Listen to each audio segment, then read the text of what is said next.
In case you missed it, Canada, France, and the United Kingdom released a strong statement condemning Israeli war crimes and atrocities in Gaza and the occupied Palestinian West Bank. It seems to be the soft launch of these three G7 countries becoming the first of their kind to recognize Palestinian statehood. Now, this is some of the strongest wording that I have seen from these three G7 leaders towards the Israeli state. We did hear last month by French President Emmanuel Macron that he plans potentially on recognizing Palestinian statehood this June at the United Nations in a conference they are jointly leading with Saudi Arabia. Now, Macron has framed this as we are going to recognize Palestine to push other Arab states to recognize Israel. But the thing is, we already know that the Arab world, most of the countries, are already in bed with the Zionist regime, whether it's overtly or covertly. Don't be shocked if at this conference in June, we see not only Saudi Arabia, but Syria under the new president Jolani, and perhaps even Lebanon's new president joining to normalize with the Zionist entity.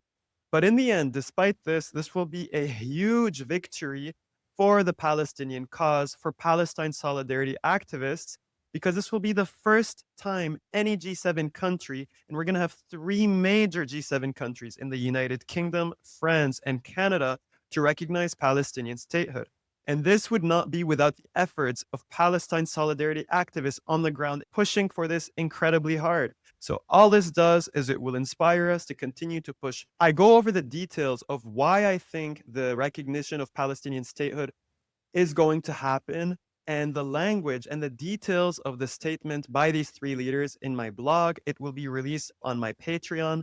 And the response by Israel to this has been basically challenging them like, your statement is meaningless.